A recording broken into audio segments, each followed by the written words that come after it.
4.000 anos. É esse o tempo que separa uma decisão tomada numa tenda no deserto do conflito que hoje domina as manchetes do mundo. Quando mísseis cruzam o céu entre Israel e Irã, poucos percebem que estão testemunhando o capítulo mais recente de uma rivalidade que começou com um único homem, Abraão, e com duas mulheres que jamais conseguiram dividir o mesmo teto. Para entender como chegamos até aqui, você precisa voltar ao início. Não ao início político, não ao início territorial, mas ao início familiar. Porque esse conflito não nasceu em gabinetes diplomáticos nem em campos de batalha. Nasceu dentro de uma família. E é exatamente por isso que nenhuma negociação conseguiu resolvê-lo em 4 milênios. A história começa em Ur dos Caldeus, uma cidade próspera localizada no que hoje é o sul do Iraque. Ali vivia um homem chamado Abrão. O nome ainda não havia sido mudado para Abraão. Ele tinha uma esposa chamada Sarai. Pessoal, nos ajuda, se inscreve no canal, deixa o seu like e ativa o sininho da notificação. Tudo. Mas então veio a voz. O texto de Gênesis, capítulo 12, registra o chamado divino de forma direta, quase abrupta. Deus ordenou que Abrão deixasse sua terra, sua parentela e a casa de seu pai para ir a uma terra que lhe seria mostrada. Não havia mapa, não havia coordenadas, apenas uma promessa. E que promessa! Deus disse que faria de Abrão uma grande nação, que abençoaria os que o abençoassem e amaldiçoaria os que o amaldiçoassem, e que nele seriam benditas todas as famílias da terra. Era um pacote completo: descendência numerosa, proteção divina e relevância histórica universal. Havia apenas um problema devastador com essa promessa: Sarai era estéril. O texto bíblico enfatiza esse detalhe antes mesmo de narrar a jornada. Gênesis 11, versículo 30, registra de forma clínica: Sarai era estéril, não tinha filhos. A promessa de uma grande nação havia sido feita a um homem cuja esposa não podia gerar filhos. Abrão tinha 75 anos quando partiu de Harã. Pegou Sarai, seu sobrinho Ló, todos os bens que haviam acumulado e as pessoas que haviam adquirido e seguiu em direção a Canaã. Atravessou a terra até o carvalho de Moré, perto de Siquém, e ali Deus apareceu novamente, refinando a promessa. A sua descendência daria aquela terra. Abrão construiu um altar. Era o primeiro de muitos. Cada altar marcava um encontro com o Deus que prometia o impossível a um homem que envelhecia sem herdeiros. Os anos passaram. 5 anos, 10 anos. Abrão e Sarai continuavam sem filhos. A promessa permanecia suspensa no ar, aparentemente inalcançável. E então veio a noite que mudaria tudo. Gênesis 15 descreve uma cena extraordinária. Deus levou Abrão para fora da tenda e pediu que olhasse para o céu e contasse as estrelas, se fosse capaz. Assim seria a sua descendência. O texto diz que Abrão creu no Senhor, e isso lhe foi imputado como justiça. Ele acreditou. Mas Sarai ainda era estéril. Coloca na perspectiva o que significa viver sob essa tensão. Você tem uma promessa divina de descendência incontável. Você acredita nessa promessa a ponto de abandonar tudo e seguir para o desconhecido. E cada dia que passa, cada mês que a menstruação de sua esposa confirma que não há gravidez, a distância entre a promessa e a realidade parece aumentar. Abrão tinha 85 anos, Sarai tinha 75. A biologia gritava que o tempo havia acabado. Foi nesse contexto de desespero silencioso que Sarai tomou uma decisão que reverbera até hoje. Gênesis 16. Começa com ela apresentando uma proposta ao marido. Ela reconheceu que o Senhor a havia impedido de ter filhos. Não questionou Deus, não reclamou da promessa, mas ofereceu uma solução prática, culturalmente aceitável na época. Ela tinha uma serva egípcia chamada Agar. Sarai sugeriu que Abrão tomasse Agar como concubina, para que através dela Sarai pudesse ter filhos. Era uma prática comum no Antigo Oriente Médio. O Código de Hammurabi, escrito alguns séculos antes, já regulamentava esse tipo de arranjo. Uma esposa estéril podia oferecer sua serva ao marido, e os filhos nascidos seriam legalmente considerados filhos da esposa. O texto diz apenas que Abrão atendeu à voz de Sarai. Não há registro de hesitação, consulta divina ou questionamento. Depois de 10 anos morando em Canaã, esperando o cumprimento da promessa, Abrão aceitou a solução humana para um problema que Deus havia prometido resolver de forma divina. Sarai pegou Agar, sua serva egípcia, e deu-a por mulher a Abrão. Uma frase curta para descrever o momento que dividiria a história. Agar concebeu rapidamente. E aqui começou o primeiro conflito. O texto é brutalmente honesto sobre a dinâmica que se instalou. Quando Agar percebeu que estava grávida, passou a olhar sua senhora com desprezo. A serva que carregava no ventre o herdeiro do patriarca não conseguiu esconder o que sentia pela mulher que continuava estéril. E Sarai, que havia arquitetado todo o arranjo, não suportou o olhar de sua própria serva. Sarai confrontou Abrão. A injúria que ela sofria era culpa dele, ela disse. Ela havia entregado sua serva nos braços dele e agora era desprezada por essa mesma serva. Que o Senhor julgasse entre os dois. Era uma acusação pesada, carregada de ressentimento e arrependimento. Abrão respondeu devolvendo a responsabilidade. Agar era serva de Sarai. Estava nas mãos dela. Que fizesse o que bem entendesse. O que Sarai fez foi afligir Agar. O texto hebraico usa uma palavra forte, a mesma usada para descrever a opressão dos egípcios sobre os israelitas gerações depois. Sarai tratou sua serva grávida com tamanha dureza que Agar fugiu. Uma mulher egípcia, sozinha, grávida, atravessando o deserto em direção à sua terra natal.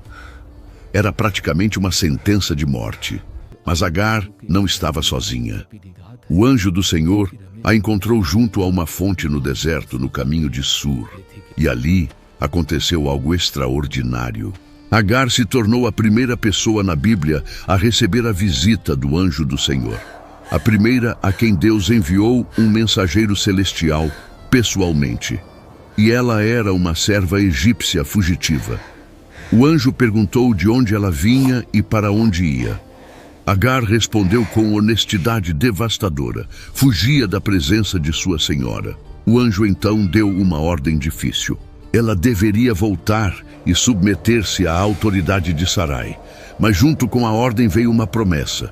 O anjo disse que multiplicaria grandemente a descendência de Agar, a ponto de não poder ser contada.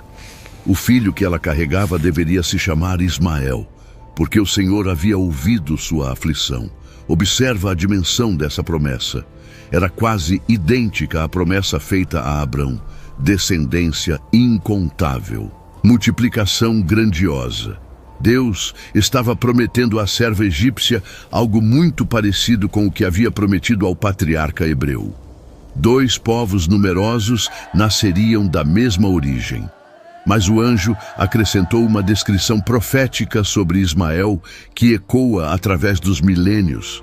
Ele seria um homem selvagem, um jumento bravio entre os homens. Suas mãos seriam contra todos, e as mãos de todos seriam contra ele. E habitaria diante de todos os seus irmãos. Era uma profecia de conflito perpétuo. O menino que ainda não havia nascido já tinha seu destino traçado como alguém que viveria em tensão constante com os que o cercavam. Agar voltou, submeteu-se a Sarai e deu à luz um filho a quem Abrão chamou Ismael. O patriarca tinha 86 anos. Finalmente tinha um herdeiro. Durante 13 anos, Ismael foi o único filho de Abrão. Cresceu na tenda do pai, aprendeu os caminhos do patriarca, assumiu o papel de primogênito. Para todos os efeitos práticos, era ele quem herdaria as promessas. Então Deus apareceu novamente. Abrão tinha 99 anos quando o Senhor se manifestou e estabeleceu uma aliança formal. O nome Abrão foi mudado para Abraão, pai de muitas nações. Sarai tornou-se Sara, princesa, e veio a notícia que transformaria tudo. Sara, aos 90 anos, daria à luz um filho. Seu nome seria Isaque, e com ele Deus estabeleceria uma aliança perpétua. A reação de Abraão foi reveladora. Ele caiu sobre o rosto e riu. Era riso de incredulidade, de espanto, talvez de alegria confusa. Então fez um pedido que mostra quanto Ismael significava para ele. Abraão disse a Deus que bastava que Ismael vivesse diante dele. Era um pai pedindo pelo filho que já amava, pelo herdeiro que havia criado por 13 anos. Deus ouviu o pedido. Respondeu que havia abençoado Ismael e que o faria frutificar e multiplicar grandemente. Ismael geraria 12 príncipes e se tornaria uma grande nação. Mas a aliança específica e eterna, seria estabelecida com Isaque, o filho que Sara geraria naquela mesma época no ano seguinte. Era uma distinção crucial. Ambos os filhos seriam abençoados. Ambos se tornariam grandes nações. Ambos teriam descendência numerosa, mas apenas um carregaria a aliança. Apenas um seria o herdeiro da promessa específica feita décadas antes em Ur dos Caldeus. A bênção era compartilhada. A aliança era exclusiva. Sara concebeu e deu à luz Isaque quando Abraão tinha 100 anos. O menino impossível havia chegado. O filho da promessa, nascido de uma mulher de 90 anos e um homem centenário, estava ali, respirando, chorando, mamando. Sara disse que Deus lhe havia proporcionado riso. Todos os que soubessem haveriam de rir com ela. O riso de incredulidade havia se transformado em riso de celebração. Isaque cresceu e foi desmamado. Abraão preparou um grande banquete para celebrar. E foi durante essa festa que o conflito latente explodiu. Sara viu o filho de Agar, a egípcia, rindo. O texto hebraico usa uma palavra que pode significar simplesmente rir, brincar, ou pode carregar conotações mais negativas, como zombar ou escarnecer. A ambiguidade é proposital. O que exatamente Ismael estava fazendo não está claro. O que está absolutamente claro é a reação de Sara. Ela exigiu que Abraão expulsasse a serva e seu filho. O filho daquela escrava não deveria herdar junto com Isaque. Era uma demanda radical, cruel quando vista de fora. Ismael tinha cerca de 17 anos. Havia crescido como filho de Abraão, o único filho por mais de uma década. E agora deveria ser expulso, mandado embora com sua mãe para o deserto. O texto diz que isso pareceu muito penoso aos olhos de Abraão, por causa de seu filho. Era um pai sendo forçado a escolher entre seus 2 filhos, mas Deus interveio. Disse a Abraão para ouvir Sara em tudo o que ela dissesse, porque em Isaque seria chamada a sua descendência. Quanto ao filho da serva, Deus também faria dele uma nação, porque era descendência de Abraão. Na manhã seguinte, Abraão se levantou cedo. Tomou pão e um odre de água e os deu a Agar, pondo-os sobre seus ombros. Entregou-lhe o menino e a despediu. Tenta dimensionar o peso dessa cena. Um pai acordando antes do amanhecer para mandar embora seu próprio filho, preparando provisões mínimas, colocando um cantil de água e um pouco de pão nos ombros de uma mulher que caminharia para o deserto com um adolescente. E então, despedindo-se. O texto não registra palavras de despedida, abraços ou lágrimas, apenas que Abraão os despediu e Agar partiu, vagando pelo deserto de Berseba. A água acabou. Agar colocou Ismael debaixo de um arbusto e afastou-se à distância de um tiro de arco. Disse que não queria ver a morte do menino. Sentou-se em frente e chorou em voz alta. Era o fundo do poço. Uma mãe esperando seu filho morrer de sede no deserto, sem forças nem esperança para fazer qualquer coisa além de chorar. Mas Deus ouviu a voz do menino. O anjo de Deus chamou Agar do céu e perguntou o que a afligia. Ordenou que ela não temesse, porque Deus havia ouvido a voz do menino desde onde estava. Ela deveria se levantar, erguer o rapaz e segurá-lo pela mão, porque Deus faria dele uma grande nação. Então Deus abriu os olhos de Agar, e ela viu um poço. Encheu o odre e deu de beber ao menino. Ismael sobreviveu. Cresceu no deserto de Parã. Tornou-se arqueiro. Sua mãe lhe arrumou uma esposa do Egito. E do deserto, longe da tenda de seu pai, longe do irmão que havia tomado seu lugar, Ismael construiu sua própria história. Gênesis 25. Lista seus 12 filhos. 12 príncipes conforme suas tribos, exatamente como Deus havia prometido. Ismaelitas. Uma nação nascida de uma expulsão.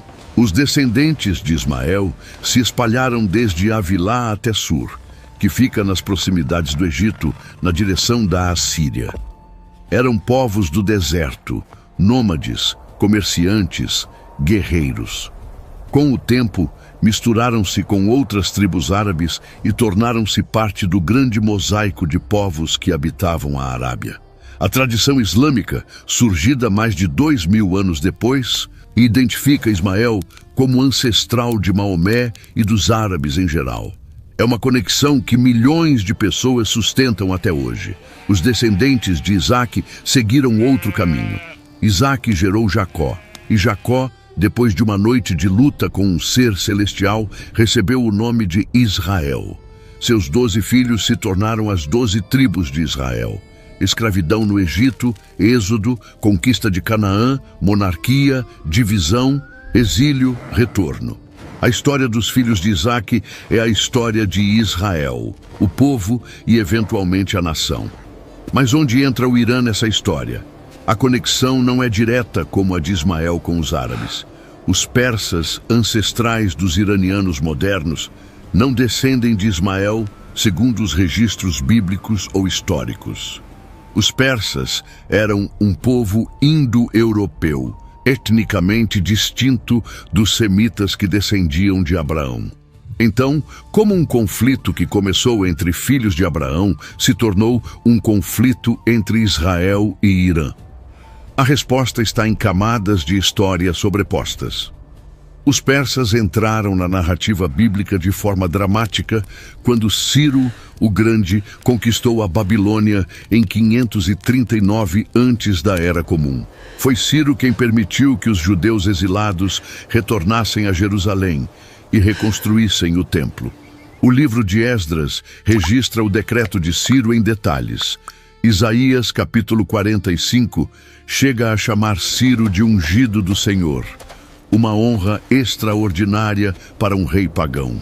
Nesse momento da história, persas e judeus eram aliados. A tensão surgiu gradualmente.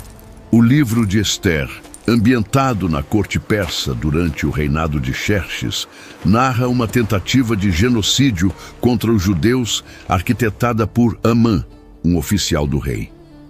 A história termina com a salvação dos judeus e a punição de seus inimigos, mas revela que mesmo em períodos de aparente paz, correntes subterrâneas de hostilidade existiam. O que transformou a Pérsia em Irã e aliado dos povos árabes contra Israel foi a conquista islâmica. No século VII da Era Comum, os árabes muçulmanos conquistaram o Império Persa Sassânida. A Pérsia, que havia sido zoroastrista por mais de 1000 anos, tornou-se gradualmente muçulmana. E com a conversão, veio a adoção de narrativas que identificavam os árabes e, por extensão, Ismael, como povos privilegiados na história sagrada. A Revolução Islâmica de 1979 completou a transformação. O Irã tornou-se uma república teocrática que adotou oficialmente a causa palestina e a oposição a Israel como pilares de sua política externa. Não era mais apenas uma questão étnica ou histórica, era ideológica e religiosa. O Irã moderno, mesmo não sendo árabe, mesmo não descendendo biologicamente de Ismael, havia se posicionado como líder do mundo islâmico em sua oposição ao Estado judeu. Considera a ironia dessa configuração. Um povo que não descende de Abraão tornou-se o principal antagonista de outro povo que descende. Mas ao adotar a narrativa islâmica, o Irã herdou também a tensão original. Ismael versus Isaque, o filho da serva versus o filho da promessa, a ferida de 4.000 anos. Há quem argumente que essa interpretação simplifica demais a geopolítica moderna. E há verdade nisso. O conflito entre Israel e Irã envolve petróleo, influência regional, programas nucleares, disputas por proxy através de grupos como Hezbollah e Hamas. Não se pode reduzir tudo a uma briga familiar de 4 milênios atrás. Mas também não se pode ignorar o substrato. Quando líderes iranianos falam em eliminar Israel do mapa, quando líderes israelenses descrevem o Irã como ameaça existencial, há algo mais profundo em operação do que mero cálculo estratégico. Há uma memória coletiva, uma narrativa de pertencimento e exclusão que transcende a política imediata. As histórias que os povos contam sobre si mesmos importam. E as histórias de israelenses e iranianos, por caminhos diferentes, remetem à mesma tenda no deserto. O texto bíblico registra um último encontro entre os dois filhos de Abraão. Foi no funeral do pai. Gênesis 25, versículo 9. Diz que Isaque e Ismael, seus filhos, o sepultaram na caverna de Macpela, no campo de Efron, filho de Zoar, o Eteu, em frente a Manre. Ali estava Abraão sepultado com Sara, sua mulher. Os dois irmãos, separados há décadas, reuniram-se diante do corpo do pai, que ambos haviam amado e pelo qual ambos haviam sido amados. Não há registro de palavras trocadas, reconciliação ou renovação de laços. Apenas dois homens cumprindo o dever de sepultar o pai. E depois, silêncio. Ismael morreu aos 137 anos. Seus descendentes se estabeleceram desde Avilá até Sur. Os descendentes de Isaque continuaram em Canaã. Dois povos, duas histórias, um ancestral comum. Os arqueólogos ainda debatem a historicidade exata dessas narrativas. Onde exatamente ficava Ur dos Caldeus? Qual era a rota de Abraão até Canaã? Os números de idade são literais ou simbólicos? Essas questões acadêmicas têm seu valor. Mas para os milhões que vivem o conflito hoje, a questão não é arqueológica, é existencial. Quando um jovem israelense serve nas forças de defesa na fronteira norte, vigiando contra ameaças do Hezbollah apoiado pelo Irã, ele carrega consigo uma história. Quando um jovem iraniano ouve discursos sobre a ilegitimidade do Estado sionista, ele também carrega uma história. São histórias diferentes, contadas de perspectivas opostas, mas convergem no mesmo ponto de origem. Uma tenda no deserto, um homem velho, duas mulheres, dois filhos e uma fratura que nunca cicatrizou.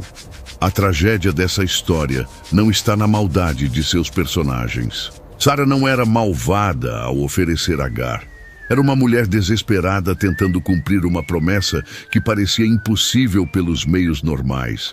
Agar não era vilã ao sentir orgulho por carregar o filho do patriarca. Era uma serva que finalmente tinha algo que sua senhora não tinha.